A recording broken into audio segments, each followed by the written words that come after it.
অবশেষে আজ প্রকাশিত সংশোধিত জাতীয় নবম পে স্কেলের খসড়া। স্বাক্ষরের মাধ্যমে নতুন ইতিহাস গড়লেন প্রধান উপদেষ্টা।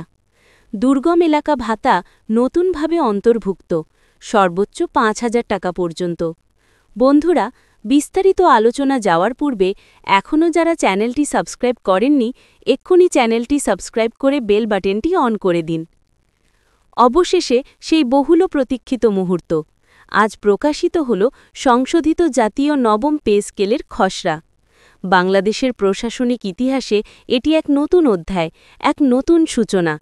আজ সকালে প্রধান উপদেষ্টার কার্যালয়ে অনুষ্ঠিত হল এক রাষ্ট্রগুরুত্বপূর্ণ বৈঠক।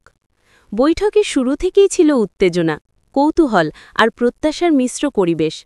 কর্মকর্তারা, মন্ত্রণালয় প্রতিনিধি এবং সংশ্লিষ্ট কমিটির সদস্যরা উপস্থিত ছিলেন এই ঐতিহাসিক বৈঠকে।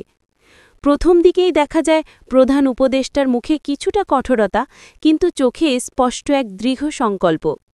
বৈঠকের এক পর্যায়ে তিনি বলেন, দেশের প্রশাসনিক কাঠামোকে স্থিতিশীল রাখতে এবং কর্মচারীদের জীবনমান উন্নয়নে এই সিদ্ধান্ত আজই নিতে হবে।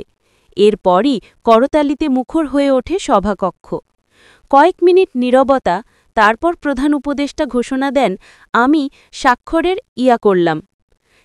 করলাম। এই একটি বাক্য যেন বদলে দিল দেশের প্রশাসনিক ইতিহাস। তার সেই স্বাক্ষরের মধ্য দিয়েই আজ সংশোধিত নবম জাতীয় পে স্কেলের খসড়া আনুষ্ঠানিকভাবে প্রকাশিত হল। নতুন পে স্কেলে মোট ১৪টি গ্রেড নির্ধারণ করা হয়েছে, যেখানে সর্বনিম্ন বেতন ধরা হয়েছে ৩২,০০০ টাকা এবং সর্বোচ্চ বেতন নির্ধারণ করা হয়েছে ১,৭৬,০০০ টাকা পর্যন্ত। এছাড়াও সংশোধিত খসড়ায় যুক্ত হয়েছে বেশ কয়েকটি নতুন ভাতা ও সুবিধা, যা কর্মচারীদের মধ্যে উৎসবের আমেজ ছড়িয়েছে। উল্লেখযোগ্যভাবে বৃদ্ধি পেয়েছে বাড়ি ভাড়া ভাতা, যা আগের তুলনায় ২৫% পর্যন্ত বৃদ্ধি পেয়েছে। যাতায়াত ভাতা এখন প্রতি মাসে ৪,০০০ টাকা। চিকিৎসা ভাতা বৃদ্ধি পেয়ে হয়েছে ২,০০০ টাকা।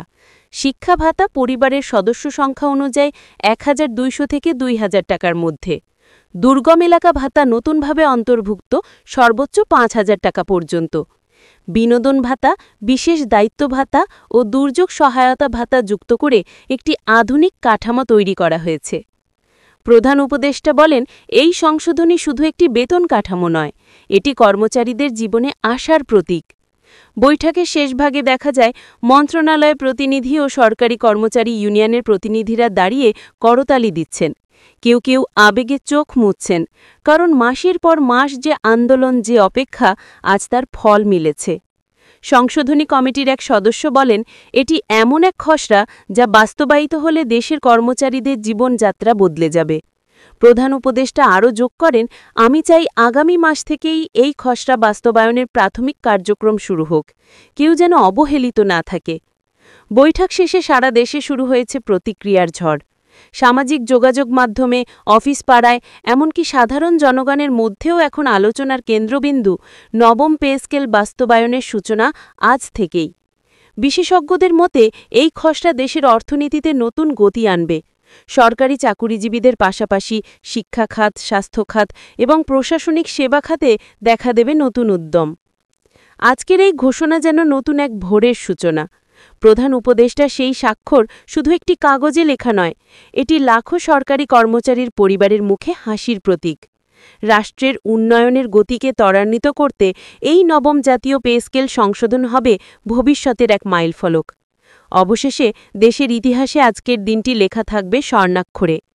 ৮ নভেম্বর ২০২৫, যেদিন সংশোধিত নবম জাতীয় পে স্কেলের খসড়া প্রকাশিত হল।